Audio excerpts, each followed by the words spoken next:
Hola, ¿qué tal amigos? Estamos en nuestro plan de estudio, leyendo la Biblia en orden cronológico en un año. Hoy estamos en nuestro día 295 y vamos a orar. Gracias, amado Señor, por tu palabra.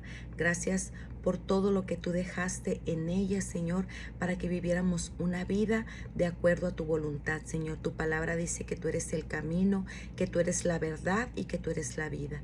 Ayúdanos, Señor Jesús, a guardar esa verdad en nuestros corazones, Señor, en nuestras mentes, Padre, para que podamos ponerla en práctica en nuestra vida diaria. En el nombre de tu Hijo amado Jesucristo, te lo pedimos y decimos amén. Influencia sobre un pueblo disperso. Es fácil pensar que tras el exilio, todos los judíos que estaban en Babilonia regresaron a Palestina. De ningún modo fue así. Muchos judíos eligen no regresar y todavía siguen viviendo en Babilonia, Egipto y también en otras zonas. Los que se han asimilado a otras culturas han sido influidos en una variedad de formas, incluso en sus creencias y prácticas religiosas, con el idioma hebreo dando lugar rápidamente al arameo y a otras lenguas. Hay una disminución en el interés por leer la Torá, como llegó a conocerse la ley de Moisés. De esta manera disminuyó la influencia de la ley misma. Ese hecho, combinado con los hábitos locales de alimentación, ha hecho que muchos judíos ignoren las estrictas reglas de dieta que les impone la ley. Por supuesto, las creencias religiosas locales tienen un efecto profundo, como ya se ha visto cuando los judíos se casaban con quienes estaban involucrados en la idolatría y diversas prácticas paganas. También tiene un efecto importante las creencias persas en la astrología y el ocultismo. Como resultado, cuando muchos judíos leen sus escrituras en este periodo posterior al exilio, dan un significado especial a cualquier pasaje que trate de demonios y ángeles o de luz y tinieblas. La Torá gradualmente está siendo mistificada a los ojos de muchos. Un buen ejemplo se halla en el libro apócrifo de Tobit, en el que se promueven el zoroastrismo persa y los demonios paganos. Una de las influencias más desastrosas de origen persa es la creencia de que Dios es un Dios lejano e impersonal. No le lleva mucho tiempo a un judío, o en este caso a un no judío, que acepte esta idea. Tener dificultades con la profecía de Isaías de que el Mesías sería llamado Emanuel, es decir, Dios con nosotros. Ante estas y otras amenazas culturales cada vez más evidentes, los judíos más ortodoxos toman medidas para combatir las influencias paganas. Y sin embargo, irónicamente, las medidas que adoptan no son particularmente en la dirección de la misma ley que están tratando de preservar. Ellos también son víctimas de su entorno extraño. Bajo la ley, el templo debe ser el centro de su forma de adoración con sacrificios, y los sacerdotes tienen la responsabilidad de enseñarle la ley a cada generación. No obstante, durante el exilio e incluso después de su fin en zonas diferentes de Palestina, no hay templo y sacrificios con frecuencia son políticamente imposibles. Realizando una sustitución lo mejor que pueden, los fieles comienzan a enfatizar la oración y el sacrificio interno del corazón. El templo es reemplazado por una institución conocida como la sinagoga, donde la gente se reúne para cantar, orar y considerar las leyes de Dios. La casa de Ezequiel en Tel Aviv de Babilonia pudo haber sido el prototipo, y la reunión de Esdras para la lectura de la ley pudo haberle dado un ímpetu al movimiento de la sinagoga, incluso a la sombra del templo reconstruido. Y en este momento, cuanto más lejos uno estuviera de Jerusalén, más sinagogas se encontraría. Las sinagogas en sí alientan cambios en la religión judía. Lo primero que deben advertirse en el papel decreciente del sacerdote y su reemplazo por los que se conocen como rabinos. Los rabinos son hombres cuyo conocimiento superior de la ley los ha colocado en posiciones de gran respeto como los maestros en las sinagogas. El hecho de que obtengan tal respeto extrañamente conduce a un segundo eslabón y de mayor importancia importancia en la evolución del judaísmo. Ese eslabón es el surgimiento del sectarismo. Las sinagogas se prestan fácilmente tanto a grupos de intereses especiales como a diferentes escuelas de pensamiento que ya no están bajo la influencia de la línea sacerdotal de autoridad. Otra extensión del movimiento rabínico es el desarrollo de las muchas interpretaciones escritas de los rabinos y la con frecuencia mayor importancia que se les da a estos escritos que a los de la Torá misma. La primera recopilación de estos escritos, conocida como Midrash, está estrechamente relacionada con la Torá. Sin embargo, recopilaciones posteriores comenzarán a incorporar tradiciones orales sin tales lazos directos. Un desarrollo final importante en este momento es el inicio del así llamado teología del remanente, con el paganismo y el secularismo comprometiendo a la teología. Los más ortodoxos están comenzando a pensar lo impensable. Tal vez hay judíos que son judíos errados, que una vez interpretado en realidad significa que no son verdaderos judíos. Por supuesto, esta idea radical casi no aparece cuando surge la siguiente pregunta lógica: ¿quién es entonces el remanente fiel? Es fácil predecir que cada una de estas sectas cree que sus propias enseñanzas y entendimientos de la ley los capacitan, y solo a ellos. La ironía de todo esto es que están los que quedan en Palestina, que también adoptan el clamor del remanente fiel. Ellos a su vez condenan aún a los judíos más ortodoxos de Babilonia por no regresar a la tierra prometida y presumiblemente por abandonar la adoración del templo a favor de esas sinagogas no autorizadas. Mientras que todos estos cambios están comenzando a tener su efecto en el judaísmo, el imperio persa se está derrumbando lentamente alrededor de los judíos en Palestina y los que están dispersos. A partir de la muerte de Artajerjes en el año 424 a.C., el trono persa es inestable y al mismo tiempo está manchado de sangre. A lo largo del siguiente siglo, la intriga, los asesinatos y los golpes se sucederán en Susa. La caída final del imperio tendrá lugar en el año 330 a.C. a manos de Alejandro Magno de Macedonia. Bajo el dominio persa habían tenido paz y cooperación oficial, incluso aliento.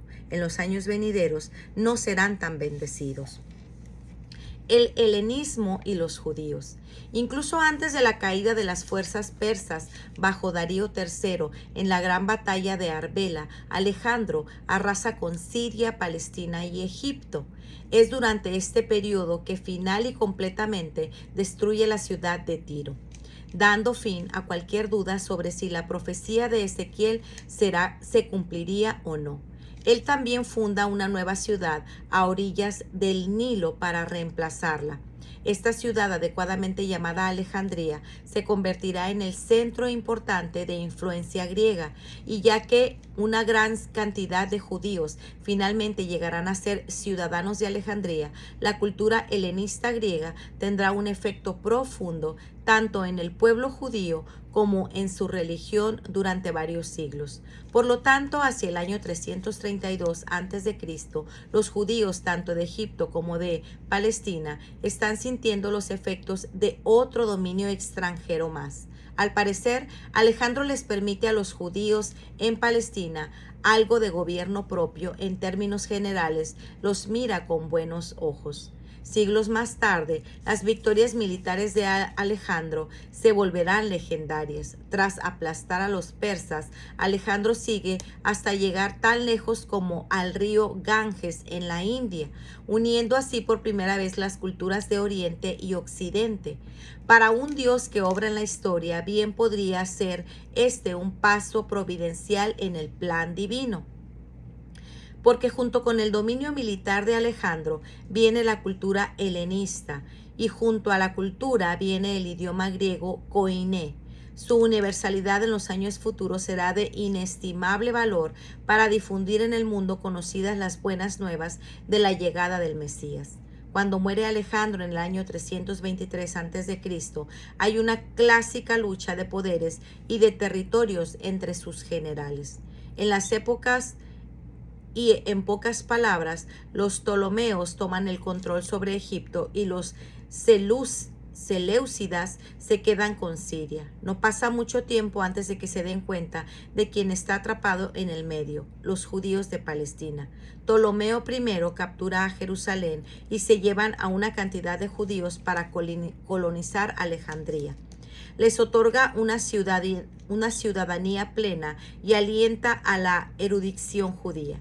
Aquí por primera vez muchos intelectuales judíos reciben la influencia de la filosofía griega con su lógica y sus conceptos abstractos. Los efectos no tardarán en verse. Además, Alejandría se convierte en la fuente de varios de los escritos apócrifos. Tal vez la consecuencia más importante de esta comunidad intelectual ocurra durante el reinado de Ptolomeo II, quien encarga una traducción al griego del Antiguo Testamento para la gran biblioteca de Alejandría durante los siguientes 300 años. Esta versión griega, conocida como la Septuaginta, casi reemplazará el uso de los manuscritos hebreos. Mientras que los Ptolomeos y su helenismo están demostrando sus desventajas en muchas formas para los judíos, los Seleucidas tienen una visión totalmente distinta de cómo debe usarse el helenismo, y lamentablemente se las arreglan para quitarles Palestina a los Ptolomeos por lo menos ocasionalmente. A lo largo del siglo II a.C. hay una lucha crítica por Palestina que les da y les quita a los Seleucidas un control sobre los judíos que están ahí. En el año 190 a.C., el rey seleucida Antíoco III es derrotado por una potencia emergente mundial, Roma. Roma acaba de salir de 65 años de guerras púnicas contra Cartago y una magnífica victoria en el año 201 a.C. sobre el famoso general Aníbal. Ahora ha puesto sus ojos codiciosos en Grecia. A fin de concentrarse por completo en Grecia misma, Roma hace un pacto con Antíoco IV y permite un gobierno continuo sobre Siria y Palestina. El gobierno seleucida, cuyo nombre es Epífanes, es uno de los hombres más crueles que jamás hayan ocupado un cargo de gobierno. Su idea de extender la influencia griega y de pagar el pesado tributo debido al emperador romano no es exactamente el gesto más amistoso hacia una nación conquistada. Comienza vendiendo el cargo del sumo sacerdote, luego construye un gimnasio para atletas desnudos, confisca propiedades, saquea un templo y sacrifica desdeñosamente un cerdo en un altar pagano que ha erigido ahí. El cerdo pudo haber sido lo último que podía tolerar un grupo de judíos llamados macabeos bajo el liderazgo de Matatías. Comienza una guerra con guerrillas que dura hasta el año 163 hasta el 143 a.C. La respuesta de Epífanes consiste en masacrar a 1,000 soldados judíos de su ejército que se niegan a luchar en el día del reposo. Con la ayuda de la piadosa secta Hasidim, los macabeos finalmente logran una dinastía judía bajo Juan Hircano en el año 135 a.C. Por supuesto, ejercen un gobierno bastante débil bajo los ojos vigilantes de Roma, pero durante los siguientes 3/4 de siglo, por lo menos, se sentirán una pausa refrescante en la acción de una nación de judíos acosados. Mientras saborean el regreso transitorio al poder que han logrado y reflexionan sobre unos 50 años de persecución brutal, sin duda los judíos deben pensar cada vez más en el destino de su nación. A estas alturas han recorrido un largo camino desde los primeros días de la restauración y su esperanza de un reino políticamente fuerte. Si alguna vez tuvieron dudas sobre el tipo de Mesías es el necesario, ya todas se han disipado. Queda claro que lo que Israel ahora necesita es un fuerte líder político y militar, tal vez de la talla de Alejandro Magno. Después de todo, solo es cuestión de tiempo antes de que los romanos estén libres para volcar su atención a Palestina. Cuando lo hagan, incluso los valientes macabeos no podrán compararse con las religiones romanas. Sin lugar a dudas, la única esperanza de los judíos es la llegada del rey conquistador que les ha prometido, y qué mejor momento que este. Puede ser el mismo pensamiento en el que justo dentro de un siglo será un factor importante en cuanto a cómo los judíos de esa época reaccionan a un hombre de paz modesto que afirma ser su rey. El judaísmo bajo el gobierno romano. En el año 63 antes de Cristo sucede lo inevitable. Bajo el poder del general Pompeyo, los romanos invaden Palestina y capturan Jerusalén. Pero algo del gobierno propio permanece mientras Pompeyo y su exaliado Julio César se enfrentan entre sí en una lucha de poderes. Pompeyo es derrotado en el año 48 a.C. Al año siguiente, César designa en Antípater como procurador para toda Judea, como ahora es conocida Palestina, y es asesinado en el año 44 a.C.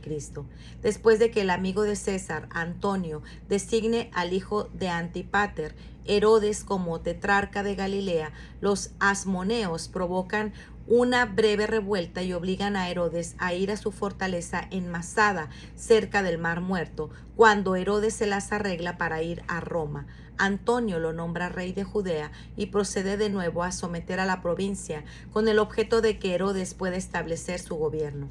Entre los años 37 a.C.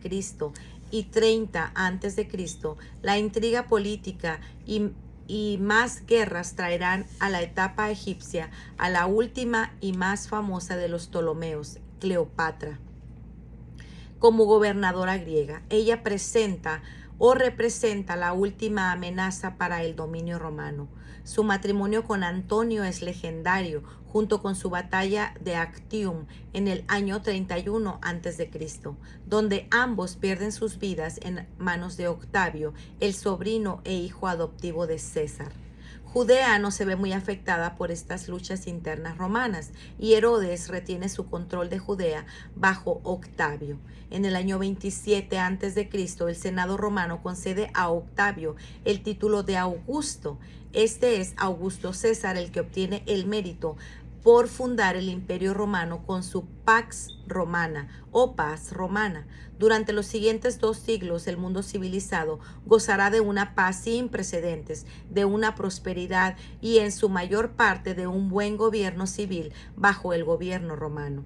Esto hace que uno vuelva a pensar en un Dios que está obrando a través de la historia para lograr sus propósitos eternos. Un siglo más tarde, uno podría mirar atrás para ver lo ideal que fue esa época, debido a los acontecimientos divinos que están por suceder en Judea y más tarde en todo el imperio.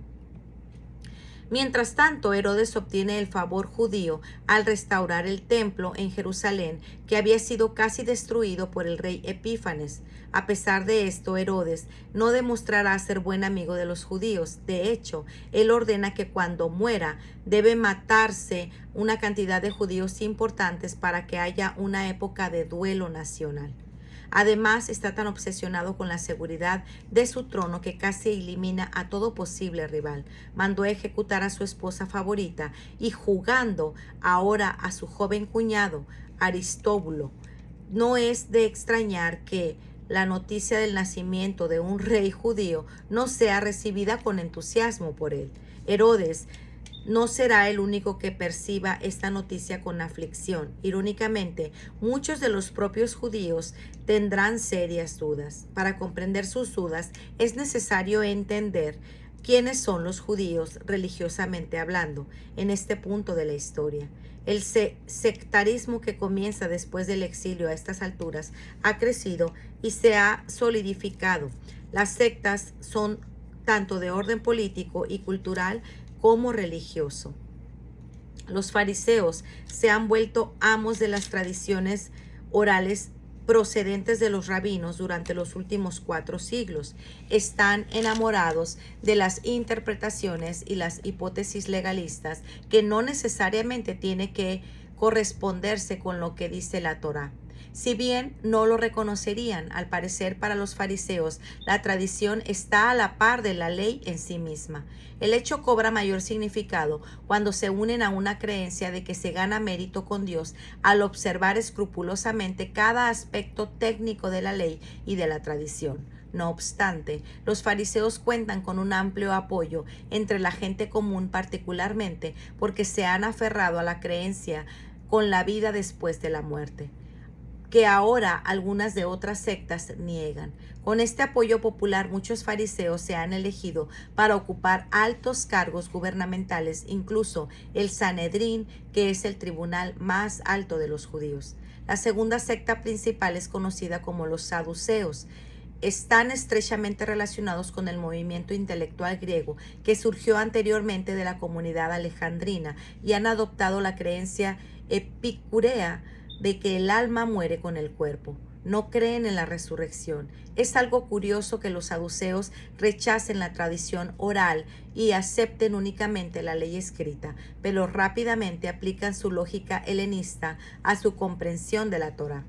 Han aparecido también muchas sectas, incluso los radicales píos llamados esenios, los abiertamente rebeldes celotes, los políticamente activos herodianos y los samaritanos, cuya religión híbrida continúa desde siglos atrás.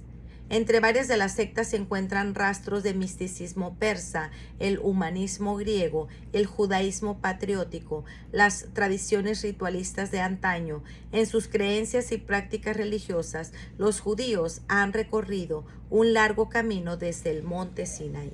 Pues muy bien, amigos, este ha sido nuestro día 295. Nos vemos el día de mañana. Que el Señor les bendiga grandemente. Hasta pronto. Bendiciones.